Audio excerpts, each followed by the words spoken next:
So let's get started. I'm excited. This is going to be a good time. We got Xander here. He's owner of Winther Wealth Management. And me and Xander go way back. Friends for the last 8 years we talked about the other day. 7, 8 years? 8 years. 8 years. Enemies week 1, friends after that. Yeah, but, we work things out. So you got humble, and here we are. I'm just kidding. All right, so as far as the discussion today goes, this episode is really just designed around, what it looks like to be in sales, have some sort of sales or marketing background, specifically sales, because that's obviously your background, and how you're using that today to bootstrap a company, because it takes a lot to do that. And, I think your sales experience can probably attest to what it would, impact how to start a company and whatnot. So that's kind of the main point today, is kind of going to that. So to lead off this discussion, I want to ask what your sales experience is, let everyone know where you came from, what your background is, and kind of leading up to where you're at today. Yeah, now solid. Sales is everything. I mean, it's like any communication between people. It's salesmanship, a little bit of persuasion, just getting your ideas across to another person. And so it just greases the wheels on everything. For me, sales started 10-ish years ago. So when I was still 18 years old, went out, did door-to-door, did that for 7 years. Then I went into software sales for 3 years. Post that, ran an inside sales team for just shy of 3 years in solar. Grew up a little empire there, and now I'm here at Winther Wealth, getting it going, pure sales, all through and through. I mean, sales is easy though. I mean, just to fall in love with, and the progression, and it's like a sport. Thanks. 7 years door to door. I guess what made you leave, and what made you not want to stay? Door is tough. I mean, everyone's got a lifespan in it, so you're not gonna be there forever. It's a beautiful stepping stone. It's like getting into a crock pot, a rice cooker, a pressure cooker. Get all the skills really fast, because it's just getting beat into, going out, knocking on people's doors. Everyone's going to leave door to door eventually. Big believer, though, that everyone should at least spend a little bit of time there. It's like working in fast food. You're not going to appreciate food service the same unless you worked in it. Did you work fast food? No. So you abuse the workers that serve you McDonald's? No. Don't eat McDonald's. That's a totally different topic of discussion, but we'll get to that later. Door-to-door-con's cool because it's all of the companies that hate on each other getting in one place. All the industries where we throw shade at, why sell that? You could sell more deals here, and then you make this much for the average sale. Your summer's going to be more successful. You're going to make more money. Door-to-door-con, everyone's got agreements going in that are mostly respected, where it's, we will not recruit, we will not go and take people. Let's just get all of these hardcore, crazy door-to-door people in one place, and let's have a good time. I mean, it's a convention, it's a sales fest. A lot of people want to target those guys, and it's just good to see the other people that are in the grind too. Should people really not recruit there? People definitely recruit there. Have you ever recruited there? No, it's like if you're there to network like that, it's like hey, we should trade numbers later, and then it's got to be like, hey, I want you to recruit me. It's like people respect the rules enough not to just go in there recruiting, but it's like hey, oops, here's a little opportunity. If you wanted to talk about it, I mean, I don't want to make you do that. And so it's just like that. It's kind of like girls with boyfriends, right? Exactly. It's like, hey, I know there's a goalie here, but we could still make this work. I'm really good. I'm fast. I don't know if you even want to play the game, but I'm here and I'm good. Hey, yeah. It's even if there's a goal, you could still score, right? That's the mentality. That's That's the mentality of recruiting at DoorCon. So speaking of recruiting, I heard you were once hit up by Jordan Belfort, the Wolf of Wall Street. So those of you who don't know who that is, look him up. He's probably one of the most influential original salespeople with cold calling back in the day. Back in, I'm going to date myself here and probably get it wrong, but I would say like early 90s, if not early 2000s. He was crushing the phones early in 2000 and doing cold calls for stock trades for penny stocks. And I heard that he, after all of his craziness, like reached out to you personally. And was this at DoorCon or is this somewhere else? Not Reached out to you by him. Not DoorCon. Technically, I applied, so I reached out to him. It sounded better when he reached out to you. Yeah. So just go with that. All right. If he comments, that's good publicity. It's back in my second year of door-to-door sales, just trying to make things work. There's the Wolf of Wall Street that came out a year before I started door-to-door, and so I was in my mind. And then someone recommended the straight line persuasion system, which is his old sales course. He's got a new one now, and I went through it, I don't know, like 6 times, and amazing system, lots of good stuff. And I was practicing it. I was like, man, this is great. Jordan's like the best at sales. And then it was right around that time, Jordan started putting together his new training material, and he had a Patreon that was like super cheap. It was like $10 a month, and you could get on every week. And he was doing these riffs where he was just getting all of his content back out there, fresh, updated.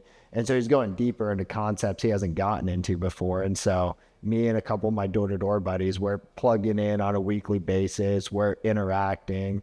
There's got to be a couple thousand people that are like interacting in this way, just like getting all the new content. And there was a post. It was, he moved it from Patreon to his app, like a website. And on the website, he's like, hey, putting together a world-class team, get people out here and, move to California and help sell this system. And I was like, man, that would be crazy. Maybe I should apply for it. And it's like getting close to midnight. I'm about to go to bed. And at that time, I mean, in door-to-door, it's like you stay up till midnight 1 and get up. You're on the doors by noon the next day. Call it good. The ultimate sales. Exactly. Late to everything. But I applied for it. Then I was like, hey, I know a little bit of personal development. I rewrote it. I recorded myself pitching, and then I used his scripting techniques. And I was like, so I scripted a resume for myself and then pitched it on a recorder and then sent it in. And I didn't think anything of it. I wasn't like very hopeful, but it was like 2 days later, I got an email back, hopped on a 30-minute conversation with his director of sales at that time, which it was basically Jordan, his director, and then one of his good friends' kids that he was out there mentoring that was on the team, and had a good interview. And he's like, hey, I want to call you and have you pitch to me what you're selling all the time, which is internet. And I'm going to call you randomly the next day and hit you with some objections. So I'm like, all right, clear out my entire schedule. I'm not working this day. I'm just in my apartment. I'm just waiting for this phone call, sweating. And then he calls me, and I'm like trying to pretend that I'm at somebody's door pitching this guy on the phone. And he hits me with a wife objection. He's like, oh no, like I got to run this by my wife. And I'm stumbling to overcome it, but it did good enough, like A for effort. And he's like, hey, that was good. I think we got a lot of what we need here. You seem like a great fit. Do you want to come out and like meet the team and then, from there, potentially have an offer?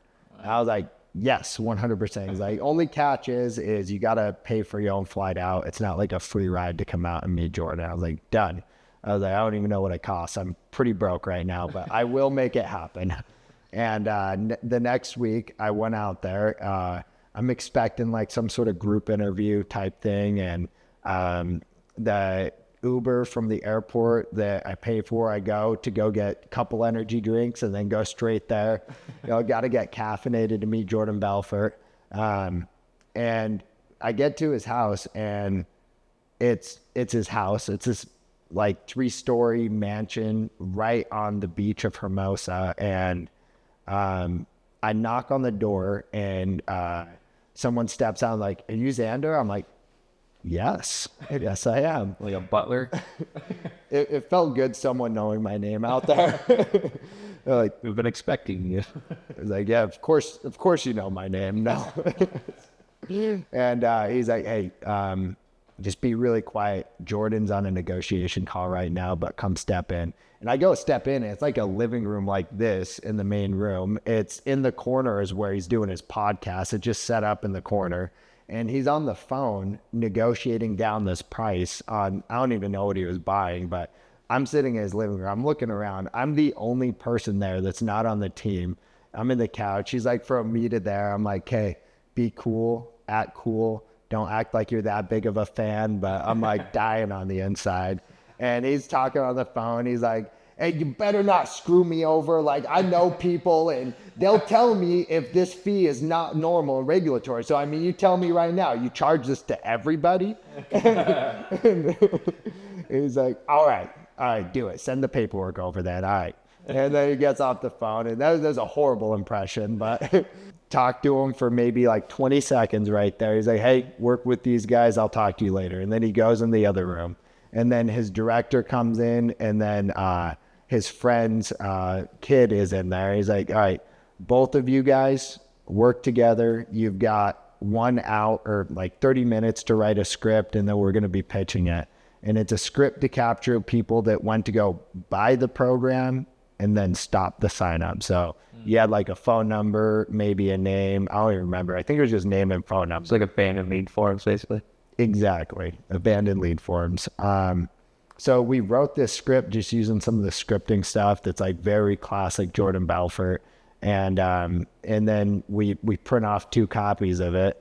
And then we had to go to the roof to pitch it. And he's like, all right, test is have a contest, see how many of these you can sell. You're competing against each other, and you got to do it on the roof because Jordan's recording content, and don't walk around too much because it makes noise downstairs. And so we go up to the roof, and this is in Hermosa Beach, California, LA area, and it's beating the sun down. If you spit off the roof, it's on the sand of the beach. So there's people walking by, and we're like 3 stories up, and they're wrecking. I mean, I was just like, I hadn't eaten food at that point, and I was 1 energy drink deep, and I had the other one with me. About to ask, Jordan for a little bump. No. No. And we were I was just dialing as fast as I could on the phone. I ended up getting 4 of them, and I was just getting on a roll. And these are leads that he gave you that were from a legit abandoned form? Abandoned forms. Yeah, I got 4, and maybe we called them like a 2-ish hours straight. Dang. And we were just going hard on the phone, and I was getting credit cards. I didn't know how to like process them, so writing this stuff down and just passing it over. I'm like, you guys process this. And it was all off my cell phone. It was good though. I was like, it was like performance under pressure. Very happy that I got anything because it could have easily gone 2 ways there. Yeah. Just a bunch of bad numbers.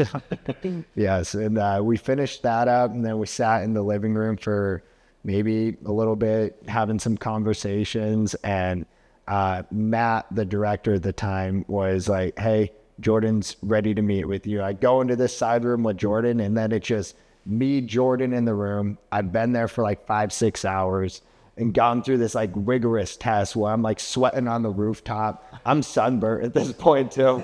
I actually got a picture where I'm like sunburnt next to Jordan, wearing a suit at the time. But it was just had a quick conversation. He's like, cast his vision for what he's doing there, asked me to come down. I tell him I'm broke and that I don't have money to move down. And at that moment, I'm 100% in. The energy is electric. I'm amped. It was like meeting somebody that you've looked up to for so long. But Jordan's charisma in person is really on another level. Like, it just flowing through that place. Like everybody's amped, the energy's electric. And he's like, hey, if Xander needs money to come down here, get him the money he needs. And he looks at me, he's like, all right, you good? I was like, yeah, I'm good. He's like, all right, shake on it. Come in, give me a handshake. I was like, all right. He leaves the room. His director's like, hey, take a day to think about it. Just so you know, Someone will level. Yeah. And like the numbers he was throwing around was like huge numbers, like 7 figures plus. As it grows up, it was commission based, and he was looking for the first 1 to 3 people to start with, and the vision was helping grow into that manager position to help grow the team and how run that under Matt. And so it was awesome. I accepted. I did a little bit of work, wrote some scripts for them, and the only reason I didn't take it was I just had this horrible feeling inside. I was praying. I pray about big life decisions. I just kept getting this answer: don't do it. And I was like, I don't know, God. Like, seems like a pretty good deal. Like, Jordan's cleaned up his life. He's not the same man. Mostly Wolf of Wall Street. And it wasn't so much of that. It was just like I just kept getting a don't go. And I was like, and then after like 3 weeks of really wrestling with that, I decided not to. And then 5 or 6 months later, the pandemic happened. And that was right before my son was born. And so my son would have been born when I was in LA before I had him come down. And then we would have entered right into the pandemic in LA. Wow. And so it would have been wild. Tough. Yeah. And I just went a different route against my better judgment. I would have loved the prestige of working with Jordan. I don't know how many hardcore sales projects he's going to be involved with in his lifetime, because he's getting into his later years. He's still pumping the pump in the business, but like him hands-on guiding a team, it would have been awesome. Yeah, that would have been wild. So, dang, what a story, man. That's crazy. So, I don't think I know very many people that had a chance to go to a GOAT and actually get an interview. That's pretty wild. So, but you did bring up an interesting point. We've done this at Lois, where you were part of a community, like a prospect community for employment, right? As you said, it was a Patreon. Yeah. Like, can you talk more about that? Because I think that it's probably one of the more underrated, kind of business projects that you can work on top of your business. And it's actually the best place to pull talent from. So, in fact, there's a tech company out there, someone can Telegram, that will only recruit from communities. They don't have any other recruiting sources. They don't have an HR department. They only pull people from that community. So think of like your school and whatnot, and they're just pulling prospects from that for employment. Like, do you foresee yourself getting into the community game, especially like within insurance, and kind of building that strategy out some more? Like, what are your thoughts on that? I mean, now that you've put it out there, yeah, it hasn't crossed my mind. No, I mean, that makes sense though, because, it's like everything I've looked at, like door to door in a neighborhood, birds of a feather flock together. Yeah. You put communities together, like-minded individuals are naturally attracted in. And so you've got this magnet of people, good people, culture, like-minded thinking, and you just get that iron sharpening iron. Communities are definitely, although the reason I've been a part of communities is wanting to self-develop, be the best version of myself, looking to be a student, just continue to learn. Now that you've put it out there, yeah. Yeah, it's a great idea. I mean, obviously our founder came up with the idea on my side, taking the idea from Telegram for that aspect, because we still do communities for like our clients, because that's very important and whatnot. But it's cool that you have a real life example of a GOAT in the industry that has literally started that community and pulled some of the best talent to go through that, So it's kind of a wild concept. But one of the biggest questions I wanted to ask was that what drove you to A, get out of solar, B, what drove you to go from historically a more B2B world and get into the B2C world? For those of you that aren't familiar with that, B2B is selling businesses, like business to business, versus B2C is selling business to consumer. So that's your target market. But in your history of like work, like you've done like a lot of B2B and then transitioned into more of a B2C hybrid type role. But now you're going back to B2C full time. Like what's driving you in that factor? Because we get a lot of questions about that from our clients because we historically only work with B2C clients and they're struggling to find leads and to, you know, create more traffic coming to their website, converting on those leads and whatnot. Like, do you have any tips to the trade that really has helped you over the years to sell a lot of consumer facing clients versus that you've even taken advice from the business world that you've been able to implement in the consumer world? And what are a few tidbits of like how to get the most out of that and sell people quickly and get really good clients from it? It's a loaded question, but It's wildly loaded. We're all waiting. Yeah. Yeah. So B2C people don't appreciate hustling as naturally as a B2B client's going to appreciate it. Everyone has a level of appreciation, but in B2B is like people loved getting a little bit hassled. They loved the grind. They loved the salesmanship. They loved the extra little sales pizzazz at times. And they loved buying. They loved closing because in a level, the people that you're going to be selling to have done it, have done it themselves. They've cut their teeth there.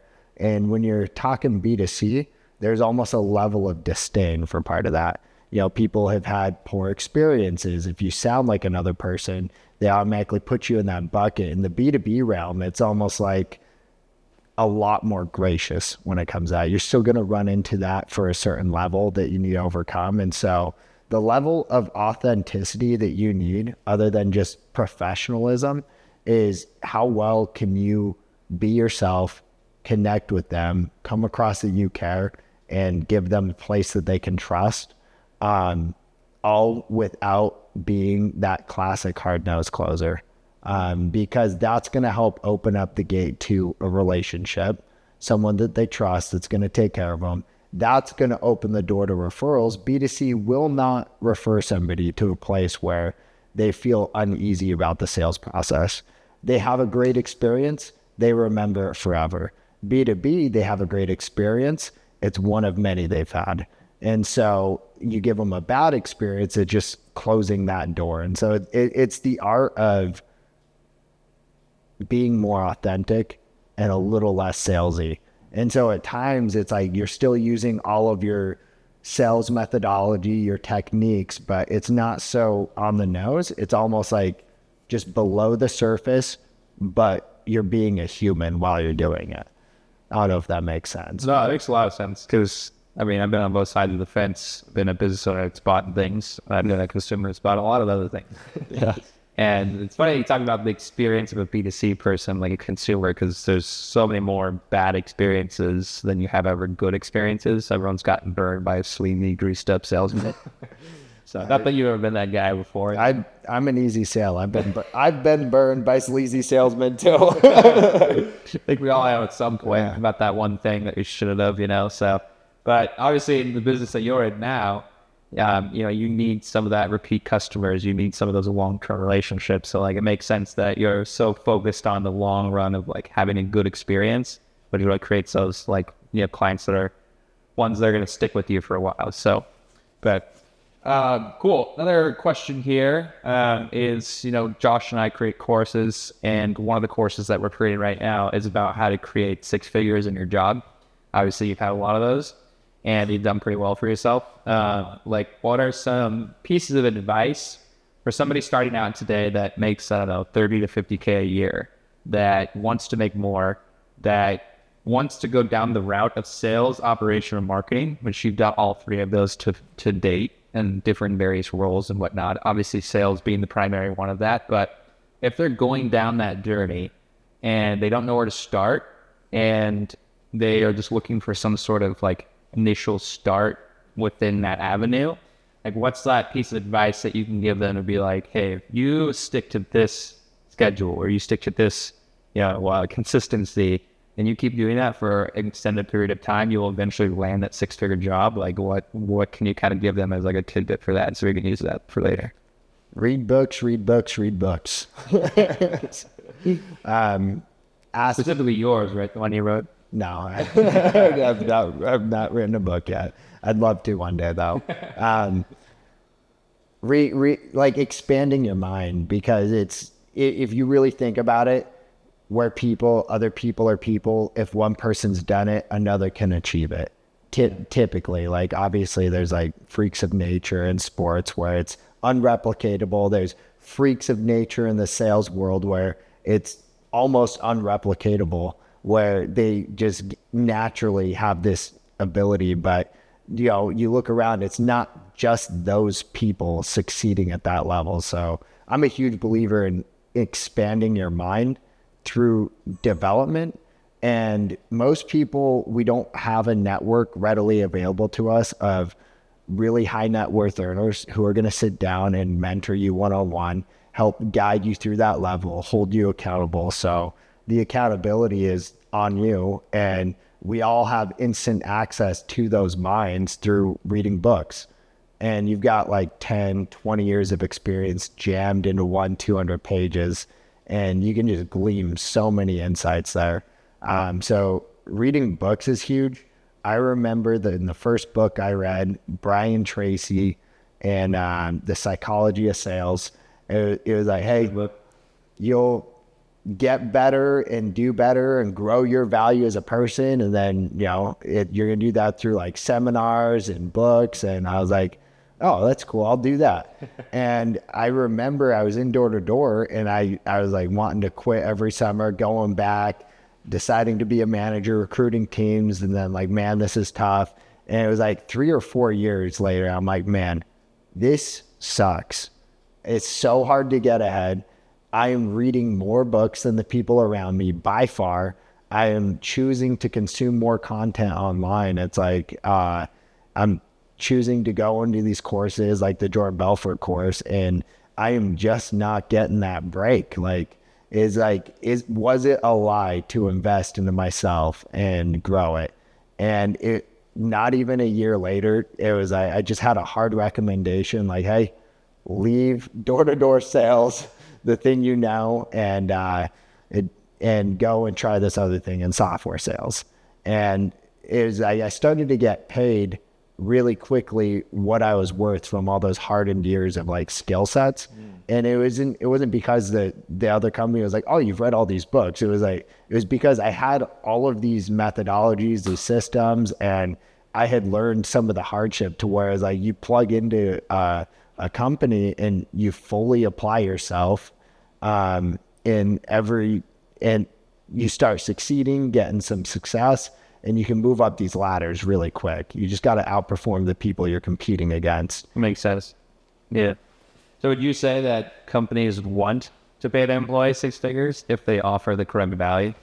It's all relative to the value you bring to the company. And that, I love sales because what you sell is what your value is. So what's the product offering? What's the total revenue number? Like, what are you locking in for that business number wise? And then how much better are you at it than the people around you?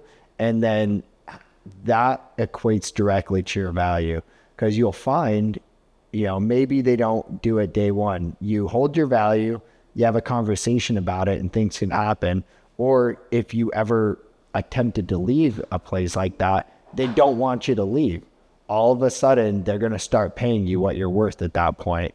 But they will never do that if you're not worth more value than, what they're paying versus what you're putting into them. That makes sense.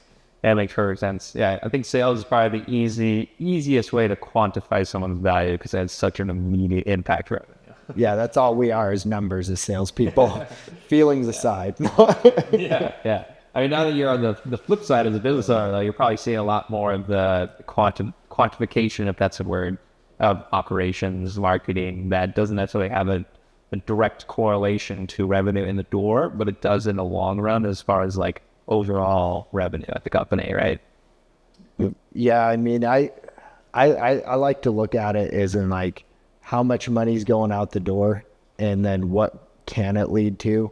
What does it need to lead to have that like positive cost of acquisition, and just like aiming the guns in the right direction. Nice. Well, cool, man. I guess to sort of wrap things up here, what is Winther Wealth? Like, what do you guys do? What's your mission statement? What's your goal? Like, how can you help the viewers on this call ultimately be more successful in life, or to be more secure in life, as you've helped a lot of people do so far? And what does that look like for you in the long term? Yeah, no, great question. Winther Wealth, we are a financial strategy company and an insurance broker. And so we use those two things, products and tools. It's really how we approach it, though. And how I even got into this is by absolute accident. I never thought I was going to do financial things. I love working with people.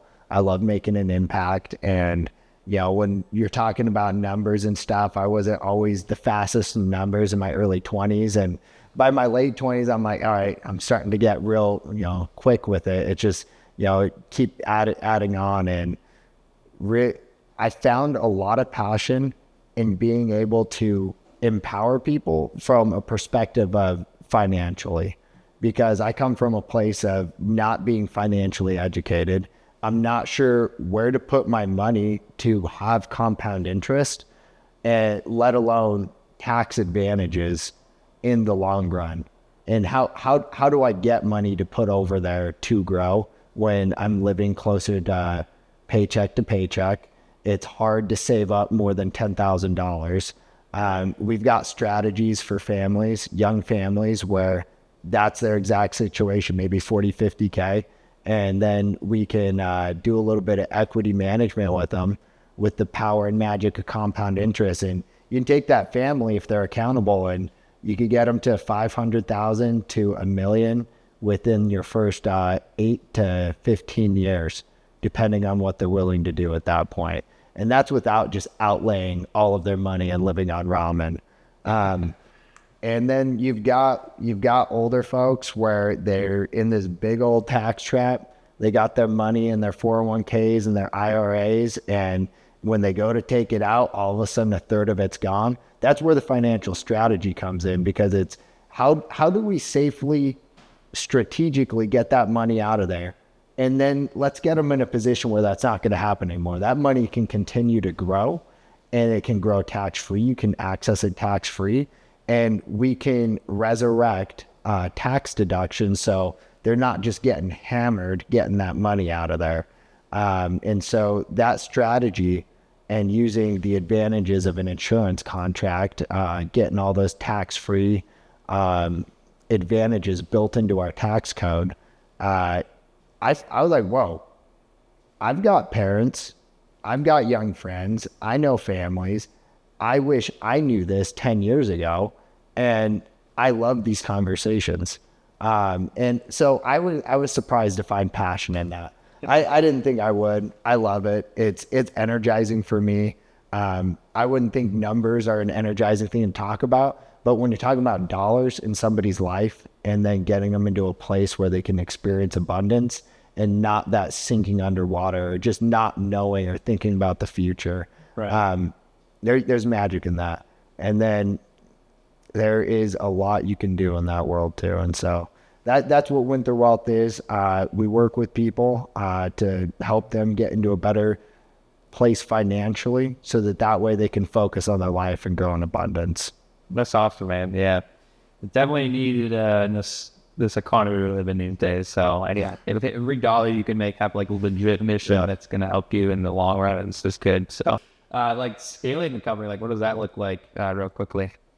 Yeah, scaling. A company or my company? Your company. My company. How do you look to grow in the next 5 years? Yeah, great question. So it's really getting in front of people is the most difficult part. Just like you were saying in B2C, like how do you get in front of folks? And that's a mix of warm network, calling leads that have got online, signed up, running some content online so that they can get to know a little bit of your DNA, what you're about, that you're not just like that used car salesman down the road that's looking to make a buck on them, a place where they can trust to park their vehicle. So for me, it's growing a clientele and then doing them so good that we get referrals. And really 30 to 40% of my business should be coming from referrals. I'm not looking to expand past myself by more than 4 or 5 people. You just don't really need to. It's, I don't want to have some massive policy peddling organization is what people call it. And there's nothing wrong with that, because a lot of people do need just basic insurance needs, and that's what they're for, is very transactional conversations. Yeah. So I'm going to do that through webinars, through networking, professional networking, exchanging services with other professionals. That's, I mean, as I figure it out, I mean, the first iteration never works.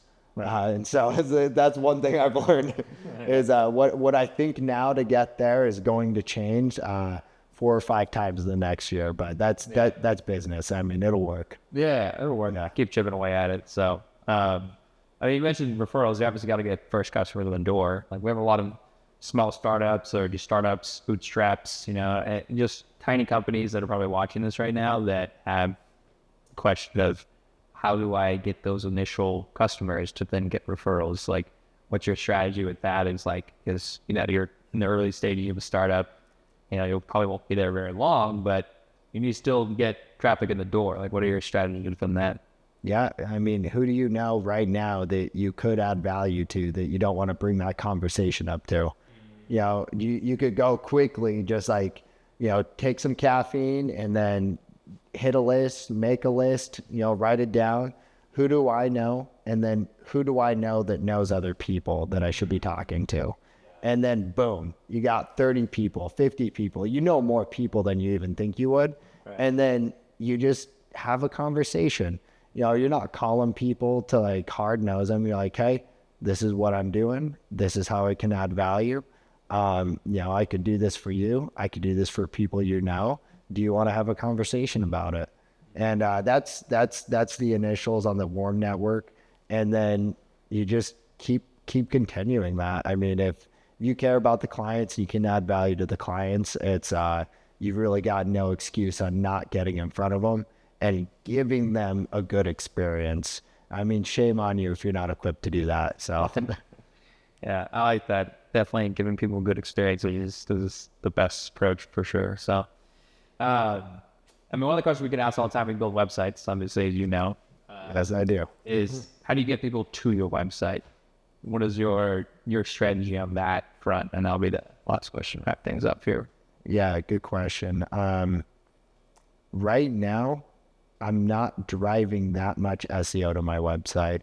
And so my bootstrap business is at a phase before that. Right now, it's building content on YouTube that's actually just like a mind map of what are the problems I can solve and then how I can solve them, and then just kind of branching out into the 4 biggest points that I can work in.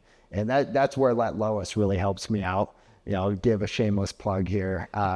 My first time coming over to launch a Facebook campaign with you guys, I show up, I've got this absolute shitty image that I brought over.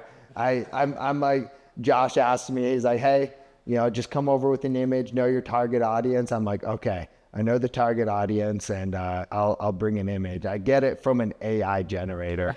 And that's it. We sit down, he looks at it, he's like, yeah, brother, images don't convert as good as video, so we're going to record a video. And I think he was just trying to say, your image sucks, we're not going to use it, because if I don't get you any results, it's my fault at this point. They couldn't put the Let Lois name on that image. And so we scripted for like 30 minutes, put it into like a reverse teleprompter, and then shot a video with 2 cameras. Josh does his magic. It's put together 15 minutes later. He does the audios, the edits so fast. And I'm just like, oh, did I pay you guys enough money for this? And the video actually looks good. We did it on the second take. Somehow he made me look good on it. And I hadn't been recording that much content, but the content online where people can find it naturally, makes it so that when you're paying for marketing and leads through Facebook, YouTube, and Google, that they have places to reference to and they can have it part of their experience. And so that's where Let Lois has helped me, but that's also where I'm focusing right now, is building that out so people can have that online experience and then book themselves into my website. It's awesome. I'm glad you brought that up. We literally just did a course around building trust with your clients. That goes perfectly in line with what we were just talking about. So, because to your exact point, you know, like if your company doesn't exist to them, which 99% of the time it won't, then how do they reference whether or not you're a reputable company? And that's their online product, which is so important. And you can do that through social media. And the cool part is it's literally free. Yeah. You know, you can do it with an iPhone, or an Android, it doesn't matter. So, but cool. So last legit question. 3 times already, but Last question. 5 minutes more. We just sit down 5 minutes. 5 minutes. That's all I need. I was selling it. What do you want? And the question is that if you were to start any other business right now, what part of your company that you sell currently would you have to go out and get that's absolutely necessary in insurance or in financial strategy, whatever the case? Like, what is that number one thing that if you started any other company, you have to go out and get? Me personally? Yeah. Marketing. So for your wealth management, like you would go to them to go get marketing help. Yeah, marketing help, being like getting everything plugged in faster, because when it comes to the sales side, the operations side, and the day-to-day running it, I've got that. And entering in other space too, it's like, you know, I can work with people and I can help scale things up and it can go after new verticals. But as far as getting in front of those clients at scale and in a repeatable way, getting that set up, I mean, if you want to hit the ground running, it's going to take a lot longer, and you don't want to burn your money trying to get it all figured out, go through the learning curve, and get in somebody who's been through that before and getting off our start. Cool. Appreciate it. That's everything.